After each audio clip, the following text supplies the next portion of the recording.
take an opportunity to introduce myself or explain how a regular old girl from the United States has found herself living in an ayahuasca retreat in the middle of the Amazon rainforest. In 2022, I was a workaholic, I was married, and I had just returned back to school to become a mental health counselor, funnily enough. Years of residual burnout had brought me to a place where I was deeply depressed, felt very disconnected, and was battling constant thoughts of self-canceling for a solid year. I had saved just enough money to either buy a one-way ticket to a place in Europe that facilitates self-canceling. I don't know if I can say that on here. Or I could drink ayahuasca. I figured I should exhaust my options before taking a permanent exit. I started getting curious, and through new friendships that came into my life, I was giving more information about ayahuasca.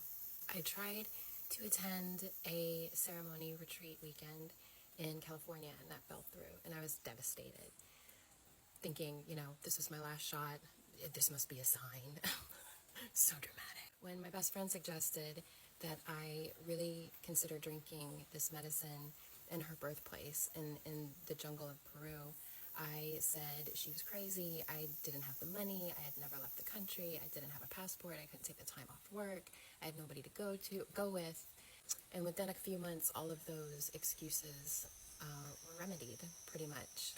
I found myself arriving here in November of 2023, and I stayed for 3 months.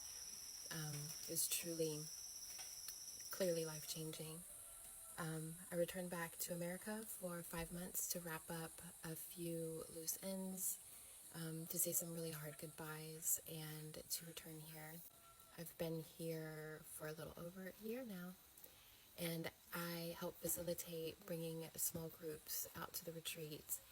People who come through me get a lot of hands-on preparation. They get post-ceremony aftercare once they return home.